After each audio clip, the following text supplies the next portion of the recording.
लागू होण्यापूर्वी त्यांच्या काळात ह्या संविधानाच्या अनुषंगाने कसा राजपाट चालवला याचं कलाकृतीतून एक छानसं आपल्या समोर ज्या पद्धतीने या कलाकारांनी सादरीकरण केलेलं आहे, मी सर्वांना मनापासून धन्यवाद देतो। आणि सगळ्यात सुंदर मेसेज जो याच्यातून दिसून आला की डॉक्टर बाबासाहेब आंबेडकरांनी शिवाजी महाराजांच्या काळामध्ये जसं राजपाट चालवलं जात होतं, जसे की मरीन झालं, शेतीचा कार्यक्रम झाला, शिक्षणाचं धोरण झालं,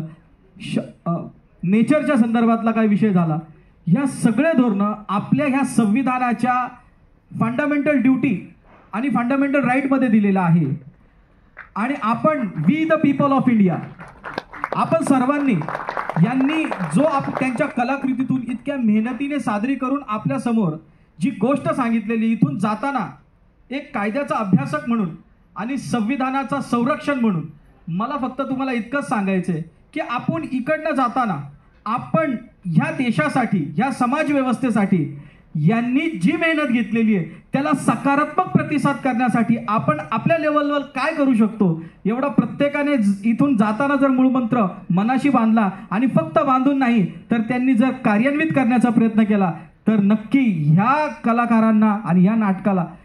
एक चांगला न्याय दिल्यासारखं होईल असं मला वाटतं। आणि मला अड घातलेली जास्त बोलायचं नाही म्हणून मी माझे 2 शब्द संपवतो।